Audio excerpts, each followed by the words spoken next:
What's up, YouTube? Welcome to another video. Today's video, I'm doing something a bit different. I'm just kind of looking at Canadian coins. I get lots of questions on my website, especially, um, what are the valuable coins? What ones have silver content? Those type of questions. So in this video, I'm actually going to be accompanying this video with a post on my website. The link is in the description below. My Road to Wealth and Freedom. Check it out, guys. Just a quick disclaimer, this is not investment advice. Please do your own research before investing in anything, including coins, silver, gold, or any of the strategies I discuss, both on my website and on YouTube. Do your own research, consult a financial advisor. The channel's entertainment purposes only. Okay, yeah, so I get lots of questions about, what are these coins worth? I always get that stuff like, what's good ones to look out for? You might have come across them from your parents or grandparents, great-grandparents. It's unlikely you'll find these in your pocket change today, but you never know. Sometimes you do. Sometimes, coin roll searching is huge. I was able to find silver coins about 15 years ago when I was hunting through coin rolls, so you never know. Plus, old people, I don't know, man. You can find them, but it's definitely not easy, especially in the cashless society that we've become today. But nonetheless, I thought I'd throw out this video. It's just a cool, informative video. Hope you all enjoy. Please, if you do, like the video, subscribe to the channel, check out my website, My Road to Wealth and Freedom. Okay, first I'm going to talk about the Canadian pennies. Canadian pennies started off a long time ago. This is an 1859 penny. On the back, you have Queen Victoria. Actually, this is actually quite a valuable penny. Maybe worth, I don't know, 100, 200 bucks, something like that. But anyway, these old large cents, that's what they're called, large cents, they're actually quite valuable now. I find that pennies, the value of Canadian pennies across the board has gone up quite considerably ever since Canada got rid of the penny in 2012. This is an interesting one. This is a penny. You can barely make it out. It's from 1854. And back then, it was pre-Confederation Canada.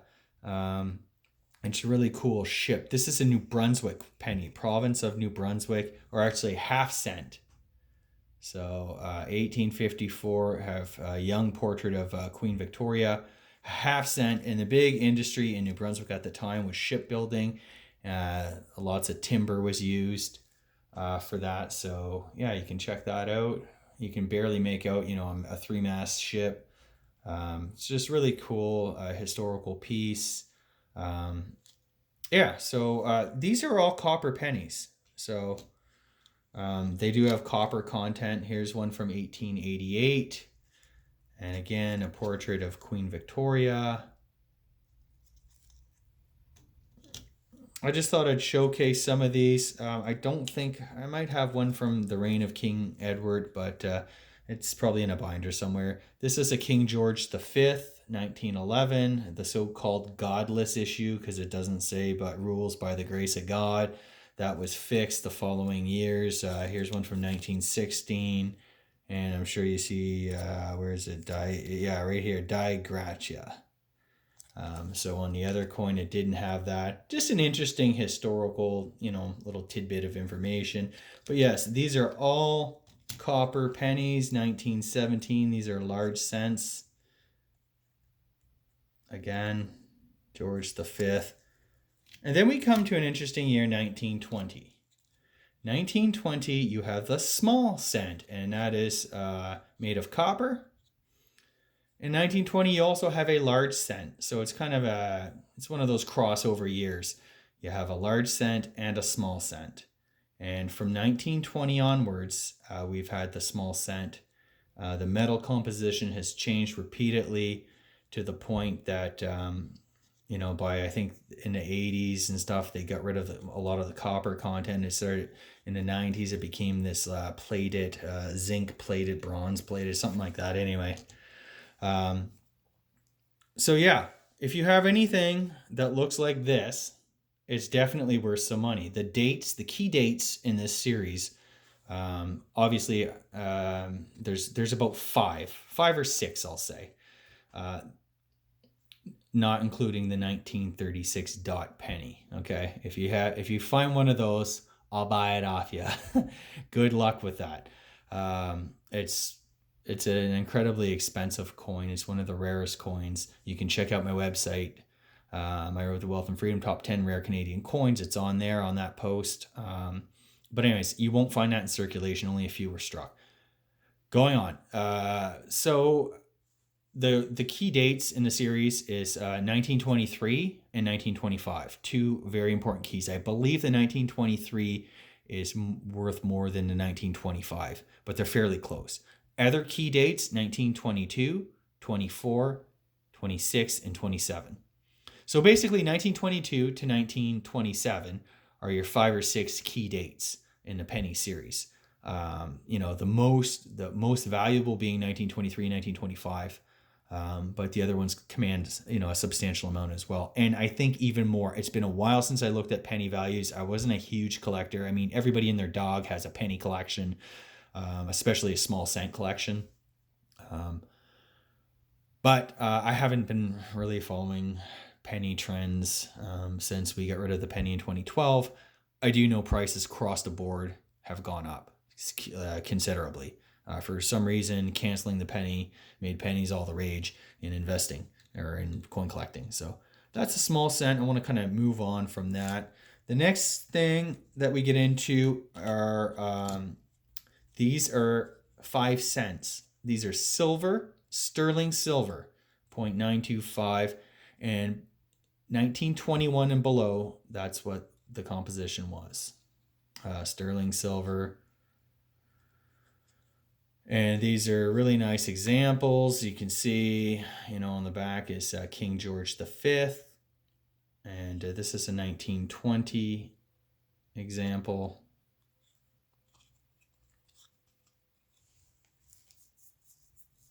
As you can see there. Basically, the last year struck 1921. A 1921 nickel that's like this, a silver nickel that small, is known as the Prince of Canadian Coins. There's about 400 believed to be in existence, and to find one in this shape, you're probably looking at spending probably $5,000.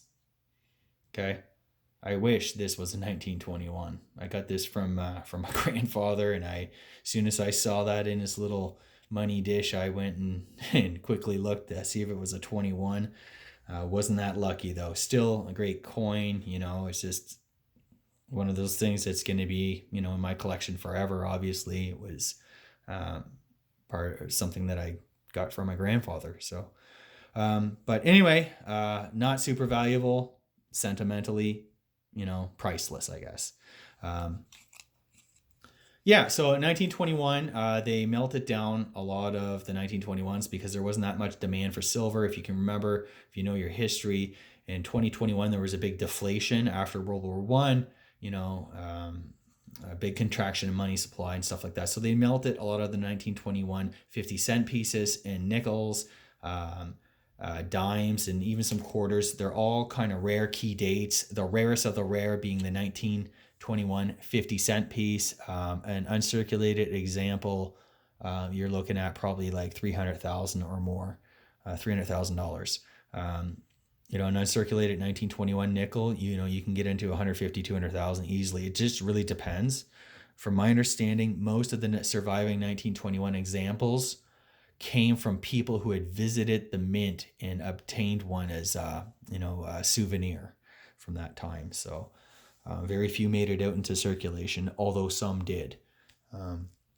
Anyway, so yeah, any sort of nickel like that, you're looking at silver content. I'm not really sure what the value of that would be. I'm guessing probably about, maybe in silver content, you're maybe 60, 70 cents. Let's call it an even buck. Moving on, then you get into the nickel. So after 1921, from 1922 onwards, the nickels appeared like this. This is what they look like up until the beaver appeared in 1937. So this is a 1925 nickel. This is the key date for this series, along with the 1926. And there's a very rare 1926 far six. This is a near six. The far six is worth the most out of the entire series, out of this type of series. 1925 would come second, 1926 third. So these are the key dates that you're looking for. They're all very cool. I have tons more examples, but I do need to kind of move on through this. Of course, it's on the back. You have King George V, and these are about a VG, I think. So a VG, you're looking at about probably $100, $125. This one here, maybe a little bit less, or maybe, $50 or, $10, something like that. I'm not really sure. But 1925 for sure is a tough one to find. So I just want to kind of let you guys know about that. And then we're going to move on to Canadian dimes.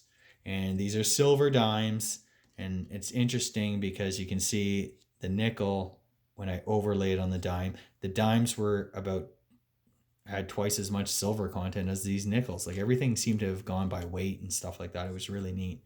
But this is I just when I was making this video, I realized I have every monarch head, the obverse of these monarchs. So this is Queen Victoria, 10 cents.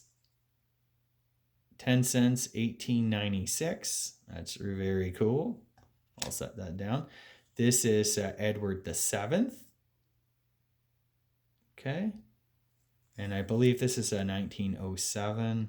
Not sure if you guys can sort of see the date there, but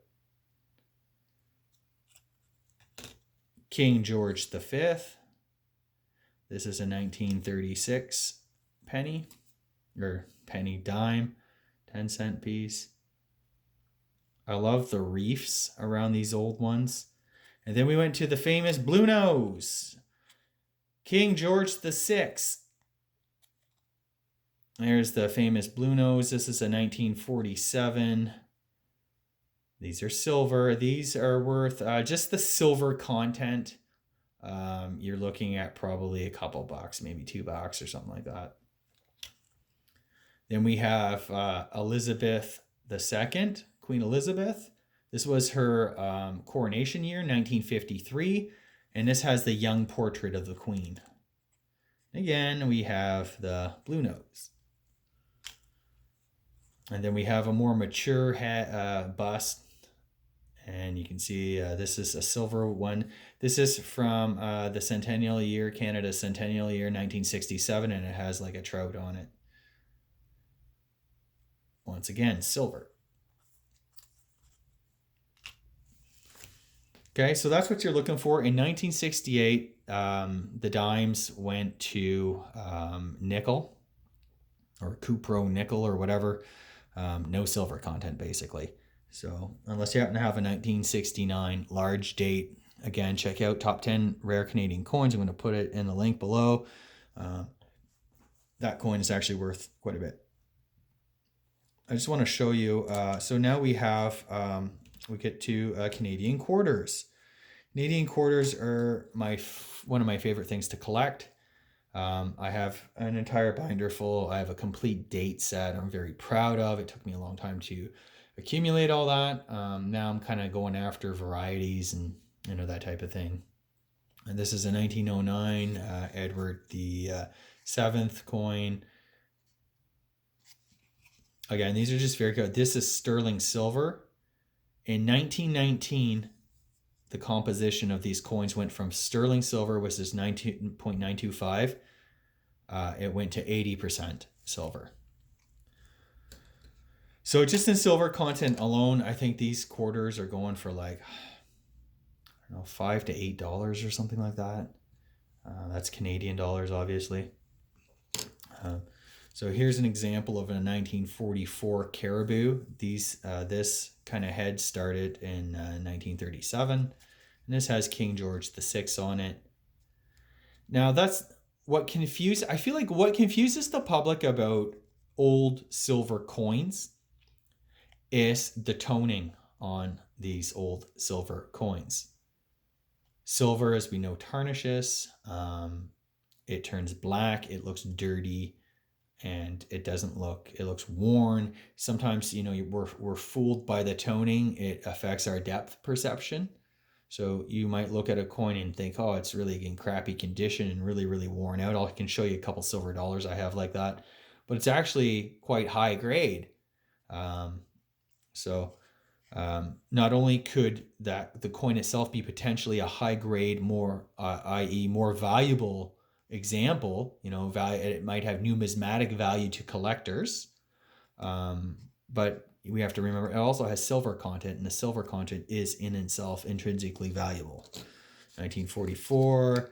Here's a 1947 maple leaf. This is a brilliant uncirculated MS64 type. There's a little maple leaf after the 7. That's what makes it sort of special. There's an even more expensive one. I don't have one here. I keep most of my collection in a vault. So,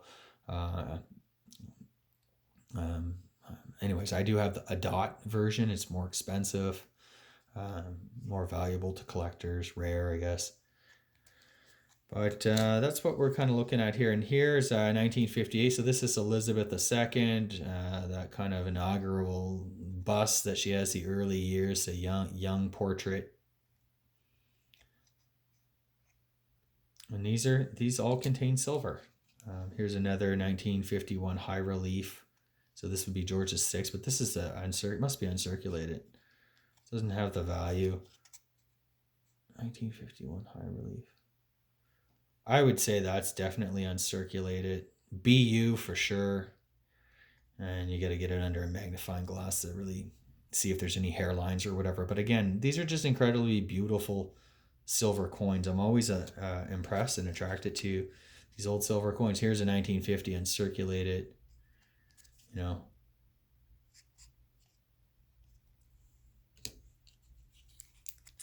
Here is the 1967. This is the Bobcat. And this is 80% silver. So this does have a lot of value. A lot of people save these.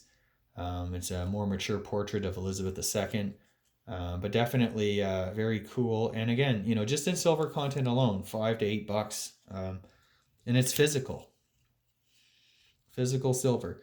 Here's a 1957 one. Again, really, there you can see like the sheen, the shininess of it. Uncirculated, yeah, I would buy that. You can even see it's starting to tone around the edges there, around the beads, around the rim. So, yeah, not particularly valuable, but it has numismatic value in addition to the silver. Here's a 1960. So here's what I wanted to do. 1968 is when Canadians were robbed of their currency. And 1968 started off with silver. It went, I think, 50%. There's an 80% silver and 50% silver. And I challenge anyone to tell the difference. It's very, very hard to know whether you have an 80% or a 50% silver. And in addition, 1968, they also introduced a nickel quarter made of nickel. So they removed all silver content from the coinage. In the US, that happened much earlier in 1964. Silver was removed 4 years later. That same trend came to Canada. But I just want to show you guys the difference because this is still valuable. It could be $5 to $8 or maybe $3 to $6 if it's 50% silver. But I just wanted to let you guys know and make you aware of that. Moving on to 50-cent pieces. Now I have some 50-cent pieces here. Lots of people may see these. In 1968, the same thing happened with our 50-cent pieces. They went to nickel, and the coin itself is much smaller. Prior to 68, you had these coins. So I just want to kind of hold two up. You can see if I just overlay this on top of the silver one, you can see the silver one was larger in diameter and possibly thicker. I'm not sure, but you just had a big difference. Like there's a lot more silver content. Like the silver coin is bigger than the nickel coin.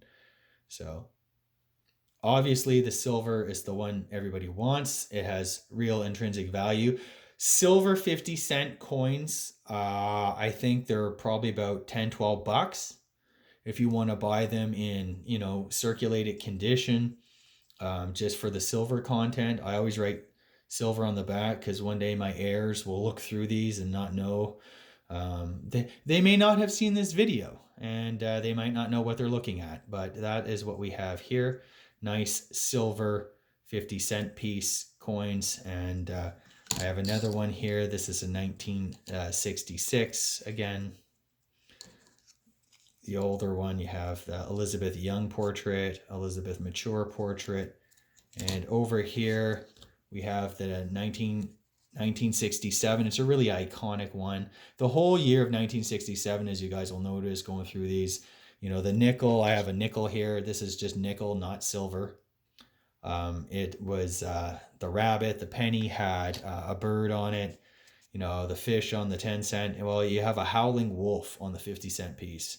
I actually have two of these. I guess one I got from inheritance, and one I had in my collection from when I was a kid. And again, these are worth, probably 10, 12 bucks, depending, if they're uncirculated, maybe a slight bit more, but these are very common, but they do have silver content. Alrighty, so I wanted to move on now to silver dollars. And real silver dollars. I have, let me see here. I wanted to show you guys some other silver dollars that we had. I forget where I put those. Aha. All right. First, let's look at what doesn't have silver. 1984 bicentennial dollar or something like that. Yes, no silver. 1975, you have the Voyager dollar, no silver. Again, lots of 75s. I have a 1970. This is the Manitoba one. And a nice little Manitoba flower, no silver. 1968, no silver. All right, so where do we got to look for the silver? It's in 1967 and before. So, let's see. I have a 67 in here somewhere. Just wanted to double check. Oh, yeah. I'll just show this to you. So here's the 1967, the Goose dollar. That's 80% silver. And then you can see these other, I want to show you guys this one here. This is the Quebec dollar, 1964. Charlottetown Accord. I'm not sure what it is, but anyways, very, very cool. This is nice. It's brilliant, uncirculated. Actually, these are proof like most of them, but this is what I was talking about. I want to pull this one out. This is a 1957 silver dollar, and it looks like crap. It's all toned. You can see really black toning. Not sure how well. I got other examples I can show you guys, but on the back, this is what it looks like. Well, this is actually much higher grade than you would think. It kind of looks beat up and crappy, but it's actually really nice.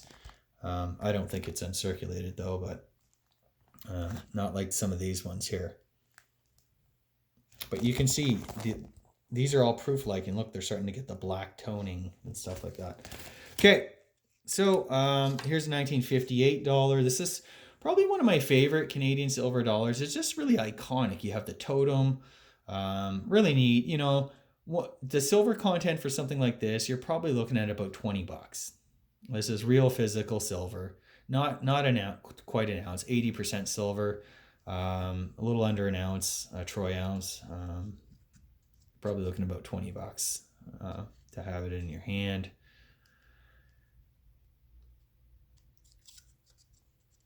And it's just a really neat coin. Here's that Quebec dollar. This is one that's obviously not proof like uncirculated. But again, see, it's toned. And this kind of fools people because ones that look like this can kind of trick people into thinking that they're not, that they don't have value. They don't have any precious metal content. And they're consequently not as valuable. So even in the worst condition, although these are not hard to find, they're very, very common. You know, I was buying proof likes for $10, I don't know, 15 years ago or something like that. Maybe 20 years ago now. I can't really remember now. But, you know, they're not hard. Well, now silver's gone up quite a bit. There's intrinsic value to this. And now this coin here is worth, I don't know, $20 in and of itself, just in silver content. So, oh yeah, these are some old 50-cent pieces I also want to show. So we went through the, you know, these are and the 50 cents always had like the coat of arms. Well, now we get down, this is 1954. This is an old one. This is a 1911 Newfoundland. Newfoundland joined Canada in 1949. Prior to that, it had its own coinage.